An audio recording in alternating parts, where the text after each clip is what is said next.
Hello, my name is Saul Hobbs, and I own a digital marketing agency here in Texas. I'm also an affiliate marketer.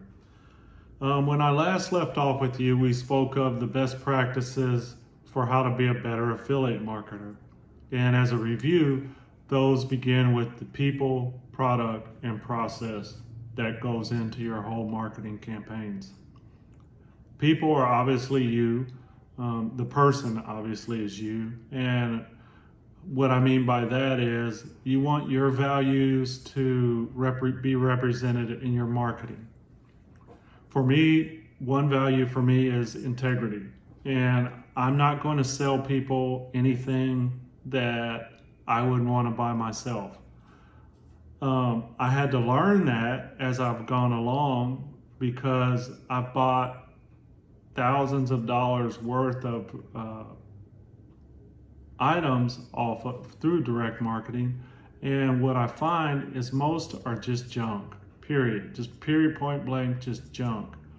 So if I don't want to buy junk, I'm certainly not going to turn around and try to sell others junk. That doesn't make any sense. And as you build up a subscriber list, you're going to come to understand that your subscribers are where your money's at. So you want to treat them with value, and rightly so. They deserve to be treated with value because they're very valuable. Currently, I think a subscriber is worth about $44 a year. My list currently has about 15,000 people on it, and I don't want to lose anybody. I want to continue to build that list.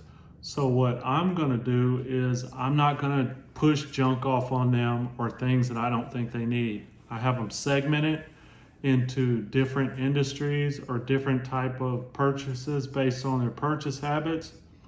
And I try to value their time just like I want my time valued.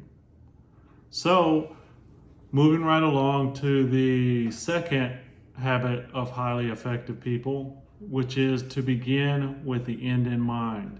And for me, the end is to make a successful sale. There's a lot that goes into that successful sale, from the proper style of landing page, making sure you have the right content on it, making sure your copyright is well written and makes sense, not trying not to repeat yourself too much, but enough to get the point across, or if you're repeating, just say it in a different way. And you want to make sure that it has a lot of the elements that are going to keep people engaged, such as video. So moving on from my process, I want to find products that are of value. There are several ways you can go about doing that, but one main one for me that I'll talk about today, and I can go into detail about some of the other ones later on in a special segment just devoted to that part of the process, is I'll go to the affiliate section of JVZoo, for instance, and I'll look for finding products. Well, they list the products where you can sort them by the date they came on, or for me, I'll go with the units sold. And usually, if you do look on that list, the top units sold have been around for a long time. Some of them 2014, and then I'll start breaking it down even further. From that, you can find out who quality vendors are, meaning creators are. And I tend to stick with the same people because they put out things that are of value, usually. After I find my product, I'll go over, look at the units sold, the date created, then I'll look at the return rate. For me, I like to stick with products that have a very low return rate of 5% or less. And the reason for that is because obviously if something has a 10 or more % return rate, then 1 in 10 of my sales has a chance of coming back, depending on what the product is. So I like to keep it as low as possible to reduce risk of selling something bad. Then after that, Once you find your product, you start building your pages. For me, that's a 7 to 10 day process. I start early, that way you can take your time and be thorough. And I recommend that. And I'll show you a guideline in a list form, and offer you a PDF for everything that I talk about, all the processes and things that I use. So we get to the point of we found our product, we're building our page. Once the page is built, the product is loaded, you want to do thorough SEO, which is search engine optimization, because that is what's going to make your page relevant and findable on Google or wherever.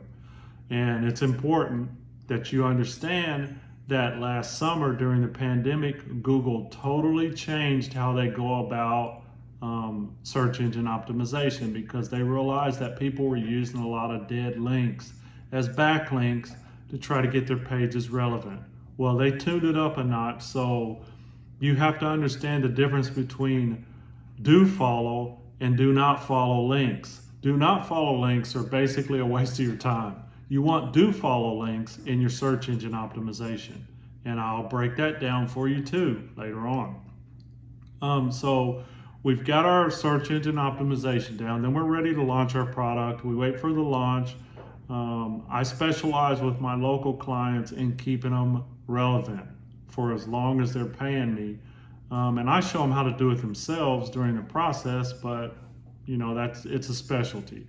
So I can keep them on the front page as long as they're paying, pretty much, or as long as they want to be on there. They can do it themselves. It's pretty easy, but you have to do the work to get it there. And with that, I think for today we can close with that, because it's about 7 minutes long. It's a long time for TikTok. So you only want to sell products that are worth selling. But I'll leave you with this. Your most important work is always ahead of you, not behind you. Remember that.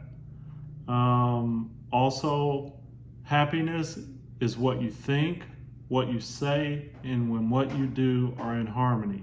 That's from Gandhi. So with that, I'll say good night. I hope you all have a fantastic evening, and I'll see you tomorrow.